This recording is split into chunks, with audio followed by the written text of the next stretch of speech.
Hello, what I'd like to show you now is how to cover a board in sugar paste, and this can be used for small boards or large boards. The technique would be the same. Maybe a large board that a cake's going to go onto, or it could be just a small board to decorate. So the ingredients and the equipment I need is obviously a board, some water, sugar paste, icing sugar, a knife, a cake smoother and a rolling pin. Okay. So, as you can see, the sugar paste is covered in the plastic bag, and that is to stop it drying out. So you need to knead the sugar paste first to make it more pliable, to make it smooth, so you don't get any cracks on the board. And you can see I've got nothing on the table. I haven't got any icing sugar on the table yet, because if I start kneading the sugar paste with icing sugar in there, I would need more icing sugar into the sugar paste, and that would make it go dry. So you see it's not sticking to the table, everything's fine. Now, if you don't know already, this is sugar paste. In England we call it sugar paste. In America they call it fondant. Another word for it is rollout icing. So to start, I need to put icing sugar on the table to prevent it from sticking, and try not to get any icing sugar on top of the sugar paste, because if this is coloured, so it might be a dark blue or dark green, if I put icing sugar onto it, it could make it all speckled and you won't get that nice shine. Use the rolling pin, nice and gently, don't put too much pressure on, and turn it. So as you can see, I'm putting equal amount of pressure on the rolling pin. So the sugar paste becomes nice and even all the way through. I'm standing quite straight, and what I'm not doing is this sort of thing, because if I do that, I tend to put more pressure on one side than the other. So only roll in front of you and then turn. Roll in front and turn. By turning the paste, you're making sure it's nice and level, but also you're making sure it's not stuck to the surface. Now, when you first practice and start doing this, you do find that it sticks, and that may be because you're putting too much pressure on the rolling pin, you're pressing too hard. I'm being quite light with it, and it may be because you're not moving the sugar paste around. Okay, so I'm looking at the thickness now, and of course the size. I've got plenty size for the board I'm covering. What I don't want to do is roll this out really fine. If I roll this sugar paste out too thin, then the board won't be covered neatly. It'll be a bit lumps and bumps. Just got a little bit of fluff in that.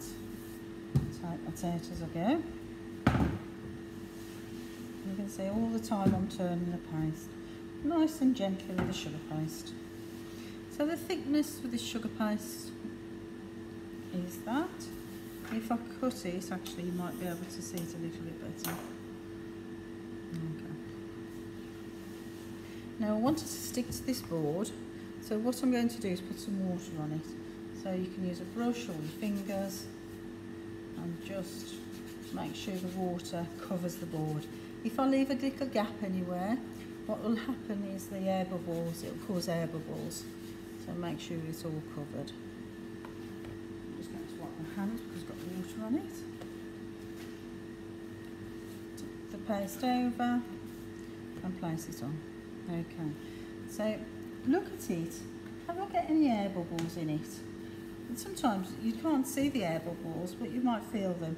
If you have, don't worry, just lift up the paste until you get rid of the air bubble. Okay. You might want to do it that side. Smooth it down with your hand. I'm just cutting out off any excess.